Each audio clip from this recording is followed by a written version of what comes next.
Welcome back. I'm going to be talking about chapters 5 through 8 in this chapter by chapter kind of outlined review. So, chapter 5 is probability. We started pretty basic, just understanding what probability is. We started with simulations. The likelihood you have to do a full blown simulation on the AP is very low, but that's when we were first introduced to the state plan do conclude. Basically, the state is what's the question.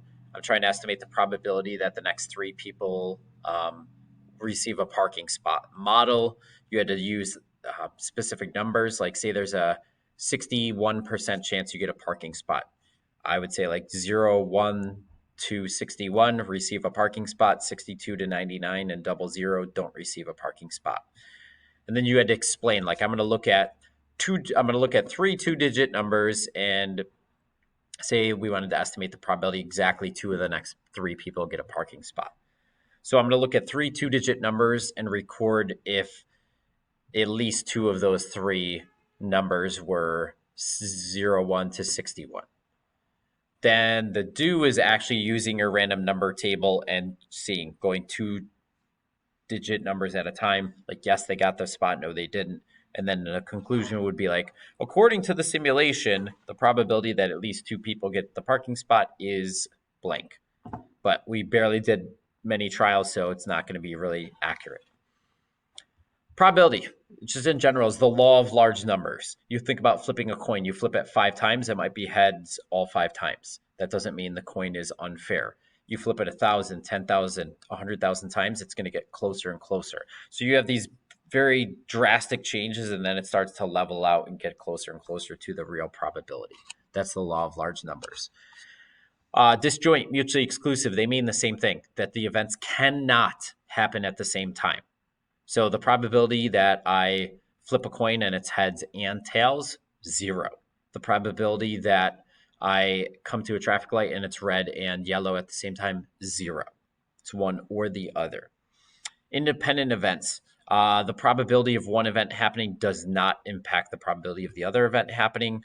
At the end of the video for chapters 8 through 12, there's a formula for independence. There's two that you want to know. The probability of A given B equals the probability of A, and also the probability of A and B equals the probability of A times the probability of B.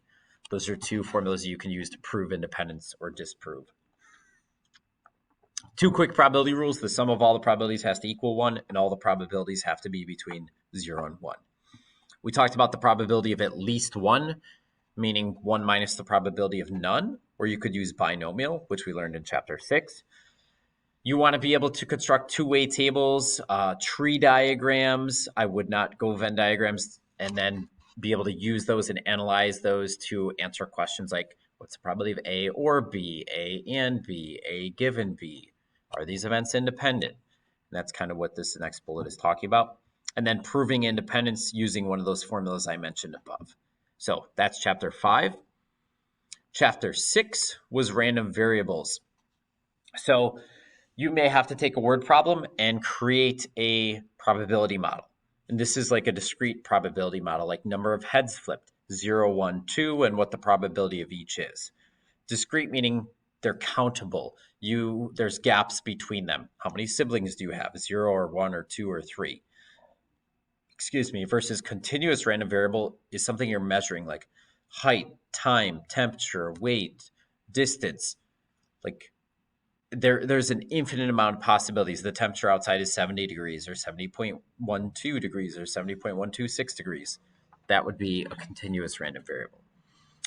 Finding the mean and standard deviation of a discrete random variable after the 4 operations. Let me take a step back. Just once you have the probability distribution, using your formula sheet to find the mean, you take the value times its probability plus the value times the probability, sum those up. The standard deviation is a little more complicated, but it's the value minus the mean squared times the probability, sum each of those up, take the square root. Those are on your formula sheet. Then this is going to tie in a concept from before. What happens if you do a rescale or a shift? Shift affects center, but not variability. And rescale affects everything, center, variability, location. Okay? Find the mean and standard deviation of independent random variables. This is the idea of like, find the mean of x sub 1 plus x sub 2 plus x sub 3. All right, means play nice. You just do what it says. If you're adding them, just add it 3 times. We know standard deviations don't. This involves adding the variance. You could pretty much be guaranteed that's going to be on your AP exam in the multiple choice or the free response or both sections. You always add variances, never subtract. So the standard deviation squared is the variance. Continuous random variables, that's using the normal distribution. So being able to calculate z-scores using normal CDF, inverse norm, to find probabilities, or given a probability, find the z-score. Then the second part of this chapter was geometric and binomial distributions. The difference, geometric is the wait time distribution, how long until the first success, and binomial distributions is a fixed number of successes. So BINS is binary, success or failure. I is independent, each trial is independent. N, fixed number of trials. S, probability of success. And just using your calculator to go through like binomial PDF for exactly, if you see the words exactly, at least, at most, chances are it's binomial, okay? So you're using binomial PDF, CDF. If you're using calculator, make sure you write out N equals P equals X equals. Same idea if you're using geometric PDF or CDF, make sure you're writing out P equals and X equals. So that's chapter 6. Chapter 7 was sampling distributions. Here we talked about parameters versus statistics. Parameters are attached to the population. So P, mu, beta, sigma. Statistics would be P hat, X bar, lowercase b, S for sample standard deviation. How to create a simulated and regular sampling distribution. Okay. A simulated sampling distribution is you take a random sample from your population, you calculate a statistic, typically like a sample mean or sample proportion, and then you plot that. And then you take another random sample, you get another sample mean, you plot that. And you do that, say, 100 times. You're going to have 100 sample means. So every dot would be like an X bar. That would be like a simulated sampling distribution. The sampling distribution would be if you did that for, say I had a population of 100 and I did a sample size of 20. If I did every possible size 20 random sample from the population of 100, and every single time I calculated a sample mean and put that into a distribution, that's the sampling distribution. Determine if it's unbiased. If the true mean, if the population mean is 80 and the mean of my sampling distribution is 80, that's unbiased. If it's not equal to 80, it's biased. That would mean I'm consistently over or underestimating the mean.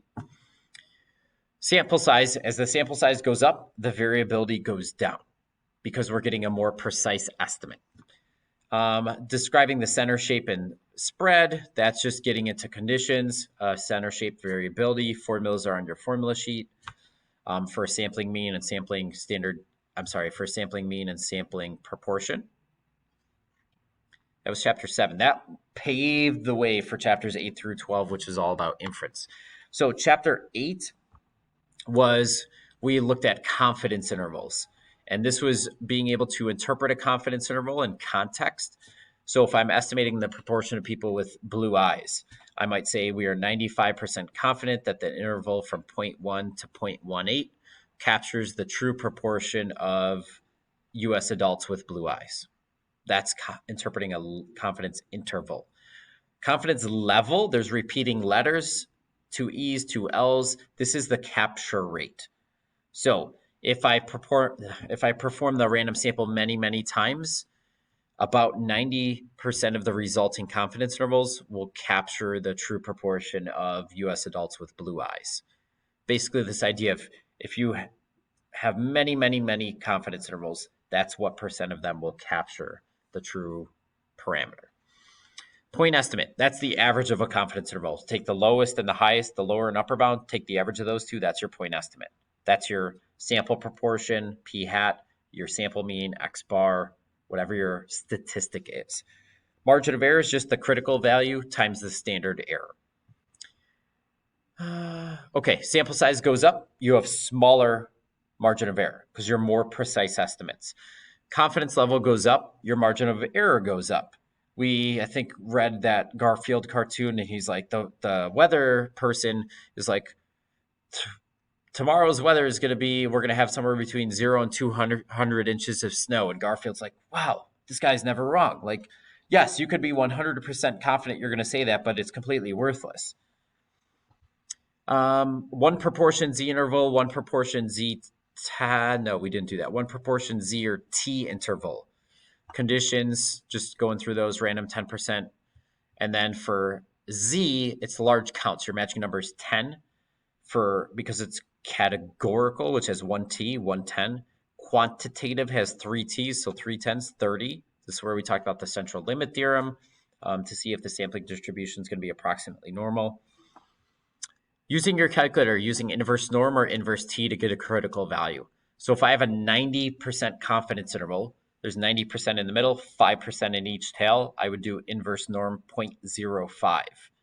And I'd get negative 1.64 or whatever. So my critical value is just the positive 1.64. That's it. Determining a sample size. So that's just using the margin of error. They'll give you a margin of error, typically say 3%, 0.03. A confidence level, you get the critical value. And then under the square root, it would be like, if they give you an estimate, say 60%, you use 0.6, 0.4 divided by n. If they don't give you a prior estimate, we use 0.5. That's the most conservative we could be. And then you have to solve that equation for the sample size, always rounding up at the end. So if you end up with, say, 602.1, you'd have to sample at least 603 people. You're always rounding that decimal up to the next whole number. Let's see, this last bullet, why you use the t-distribution for means is because you don't know the population standard deviation. You don't know sigma. You estimate it with the sample standard deviation S. That's the whole reason you use the t-distribution. Anytime we have quantitative data or means or a regression output, we're using the t-distribution. So that's the chapter review for chapters 5 through 8. In the next video, I'll make the last one for 9 through 12.